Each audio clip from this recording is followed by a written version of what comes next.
Screen पर रखिएगा एक बार यहाँ पर, और ये करीब करीब 221 पे है। अब अगर आप हुडको को देखें डेरिवेटिव्स में आने के बाद इसने एक बड़ा मूव लिया था, और उससे पहले इसका जो हाई था ना वो याद रखिएगा 354 के आसपास था।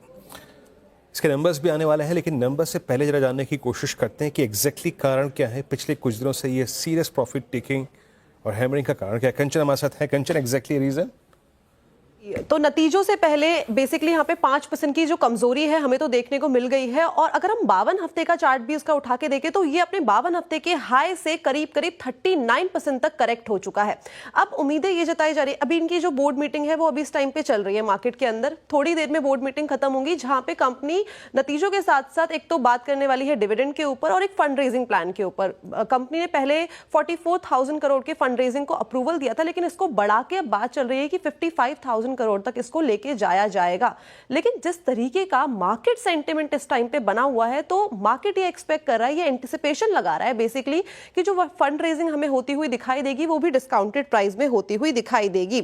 और इसके काफी अगर हम पिछले 6 महीने का चार्ट भी उठा के देखें तो जो डाउनवर्ड ट्रेजेक्ट्री है वो बाजार के अंदर कहीं ना कहीं कायम है। लेकिन 4 बजे इनकी प्रेस कॉन्फ्रेंस है, उससे पहले अनुमान है कि बोर्ड मीट खत्म होगी। तो आज तो ये खबरों में है ही एक तरीके से, लेकिन कल भी इसमें हमें एक एक्शन देखने को मिल सकता है। बिल्कुल कल देखने को मिल सकता है एक्शन। और हुडको देखिए, जैसे कि आप बता रहे थे 6 महीने में 30% से ज़्यादा करेक्ट हो चुका है। उससे क्या करना चाहिए हुडको में जो इन्वेस्टर्स जिनके पास हैं वो क्या करें, क्या कॉल लें? ये क्या होता है ना श्रेया, जब स्टॉक्स एफएनओ में आते हैं ना उसके बाद उनकी असली स्ट्रेंथ का ना मुआयना लगता है। क्योंकि जब तक वो ये सिर्फ कैश मार्केट के काउंटर होते हैं ना तो किसी के भी बोलने पे चल जाते हैं। अभी क्या है कि एफएनओ के भी ये स्टॉक्स आ चुके हैं। मेरा ये मानना है कि स्टॉक का बिहेवियर जो है ना वो काफ़ी मुझे ख़राब लग रहा है, मतलब इसको देखकर। और काफ़ी महंगा स्टॉक है ये, और इसमें अगर आप फंसे हुए हैं तो निकलने की कोशिश करिए। और हर रैली में से इसमें से मुझे लग रहा है कि निकलने की आपको कोशिश करनी चाहिए।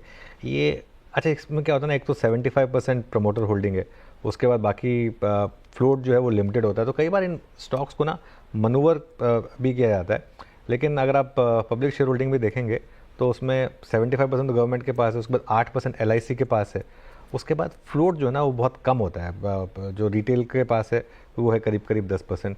तो ये कुछ शेयर्स होते हैं जिन्हें मैं बोलता हूँ बरसाती मेंढक। ये कभी कभी बाहर निकलते हैं, और जब बाहर निकलते हैं तो खूब कूदते हैं। जब कूद रहे होता है उसमें से बाहर निकलिए। बाकी ऐसे स्टॉक्स को आप कोर पोर्टफोलियो का हिस्सा नहीं बना सकते। मुझे तो कभी पसंद नहीं आया ये स्टॉक। इवन जब वो पीएसयू की रैली चल रही थी उसमें भी खैर मुझे कभी पसंद नहीं आया। लेकिन अब मेरा व्यू इस पर यही होगा कि आपको रैली मिले तो उसमें से निकलिए। चलिए आगे बढ़ते हैं। कुछ